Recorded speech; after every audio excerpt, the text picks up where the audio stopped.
Game Up Hard Hydration. It's like your favorite sports drink and your favorite seltzer. Teamed up, became such a better creation with 4.9 ABV. Give them that tail of the tape. That's right, guys. It's only 110 calories, low carb. You don't have to worry about it. Guys, you also got 4 great flavors here. Fruit punch, orange, lemon lime, and grape. Enjoy yourself some Game Up. Maple Leaf Pro Wrestling this weekend had their Mayhem event, which was 2 shows, March 14th and 15th. Today, we are going to talk about March 14th, and we will talk about the next night, another night. But before we go through this match by match, what did you think of their second presentation overall? I just really like the video packages and the way it's produced because it's got a real nostalgia feel to it, but it also doesn't look minor leagues. You know, it looks like on the level, at the very least, like a TNA, AEW type promotion. Obviously, the venue, the crowds might be a little smaller, but I mean, it looks good. Like, it looks good. And they have a lot of the old footage when they're showing footage of guys like Flair and Race and stuff. And then, the commentary team. You got Morrow, Veda Scott, D'Lo Brown. The last show they had Don Callis, who couldn't make it this time. But yeah, it just looks very well produced. What do you think about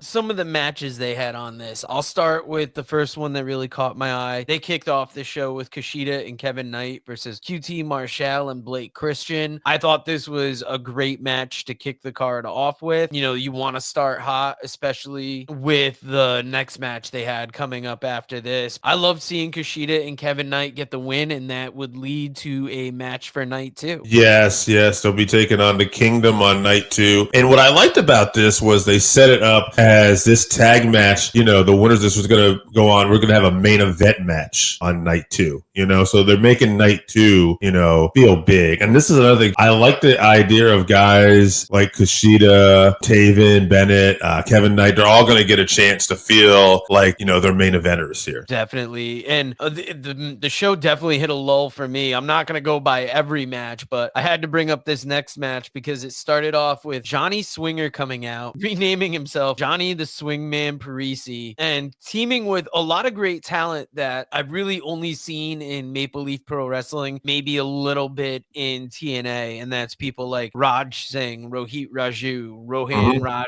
On the other team, you got Bhupinder Gujar, Psycho Mike, El Reverso, and Billy Gunn. If I were more familiar with all these guys, it would have made an 8-man tag more exciting, but there's a lot of good talent on here, and this was a good enough match, I thought. Yeah, it was interesting. Psycho Mike is like the master of like the body slam. He's just like body slams on top of people. I got a kick out of that. Good to see Billy Gunn out here, who hasn't been on AEW lately. So it's funny because we'll be reviewing an upcoming Raw soon, and I just saw Billy Gunn, and it's like, oh my God, like he's bigger than ever at like 60-something years old. Like he's way bigger than he was in his 20s. He moved around a lot better in his early 20s, but yeah, it's interesting to see. Let's talk about this next match though. Kylie Ray, Zoe Zager, former guest of the show, and this was not only a tournament, quarterfinals for the women's tournament, but also it was a WWE ID match, as both these ladies are WWE ID performers, and I thought that was kind of cool that they announced that. Yeah, I thought this was the best match yet. It really kind of picked up the pace after that 8-man tag, and like you said, seeing Zoe Sager, a former guest of the show, who went on to become an ID talent in this WWE ID versus ID talent on a Maple Leaf Pro Wrestling show. This is what started to get me to think this is why I was excited about AEW so early on, because they would work with other companies. They would feature indie talent that you might not get to see anywhere. And this match just had me, I popped huge for it. I wrote best match yet with a question mark next to it in my notes. Yep. Then we had a gentleman I'm not too familiar with, but he was really talented. Before you go on to the next match, before this, they announced the Maple Leaf Pro Northern Rising show, which is going to take place at the former Maple Leaf Gardens. And that's the video package for their next event that featured such classic footage, and it got you really excited for the event because they're showing you the history of Canadian wrestling and featuring that a little bit more. Yeah, that's really cool. That's the stuff I'm talking about in the beginning. Yeah, like I just love the video packages, and I love the way they're building things, and we'll talk about that too later with some of these matches. Even this match, there was a storyline here. Giselle and Jean. Was that his name? Sheldon John. Where he had not been picked, by Noah and some of these. But I'm not familiar with these two, but they were both very talented. I've seen Kaito Kiyomiya a couple times, I think, on New Japan. He is the Noah GHC champion. This is another match where the video package before the match helped me get excited for the match because I didn't know that these two had a story going back, and it made me more exciting for the match. And this match was awesome. I thought it was like, I liked Zoe Sager, Kylie Ray a little bit more, but I still really enjoyed this match. And I hope these guys do more in Maple Leaf Pro Wrestling. What about six-way scramble for the Jericho Cruise Oceanic Championship? I'm going to be honest. I thought Rich Swann won this at first. And even when they said a different name, I'm like, no way, that's Rich Swann. And then I looked and I'm like, that is definitely not Rich Swann. That's Mo Jabari, Kid Chocolate, pal.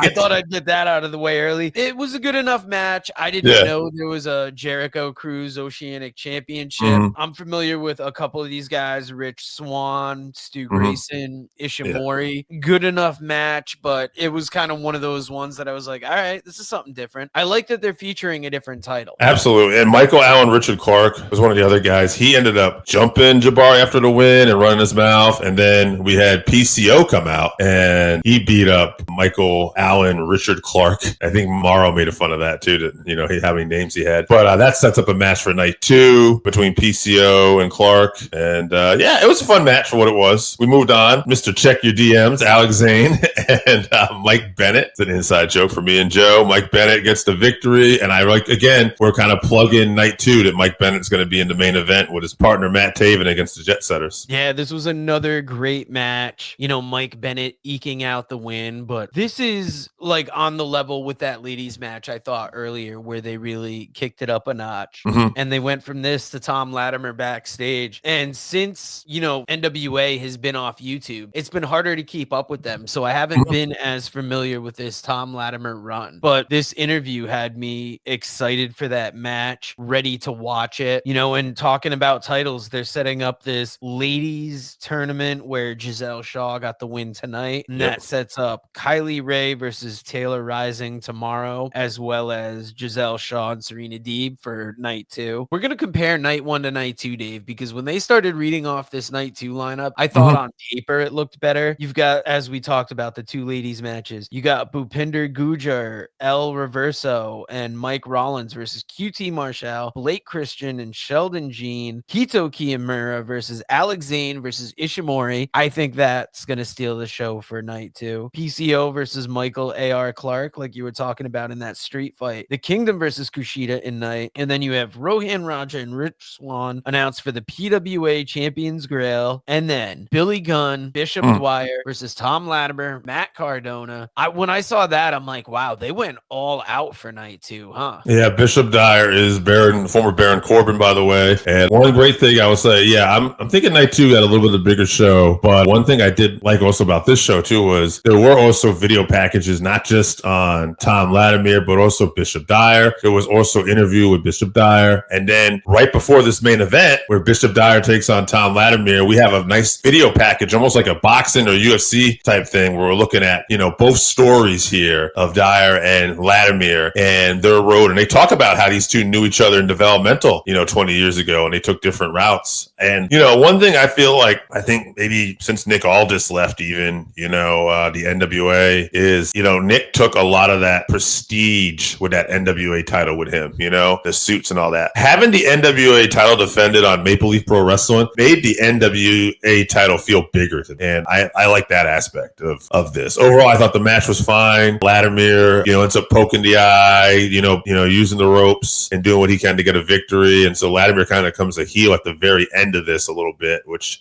kind of gives me some interest in night 2. But yeah, I thought overall though, I really liked the presentation here. Yeah, NWA has always been good about their production and video packages and putting together packages that make you want to see that main event. And this was a great hard-hitting main event. Bishop Dwyer still, to me, kind of has that WWE style, because he's talking about breaking out on his own now, doing things his way. And I didn't see too much difference, but I am excited to see what else he will do, because we've had the Bloodsport match. We've had this, and, it's just exciting to see how he progresses. Mm-hmm. If you haven't tried Game Up, then you are missing out. Imagine your favorite seltzer and your favorite sports drink had a baby, but it's way better than that. Each can is 110 calories, low carb, 4.9 ABV. It's a nice light drink that is not light on flavor. Game Up comes in fruit punch, orange, lemon, lime, and grape. Pick it up at drinkgameup.com or at your nearest liquor store.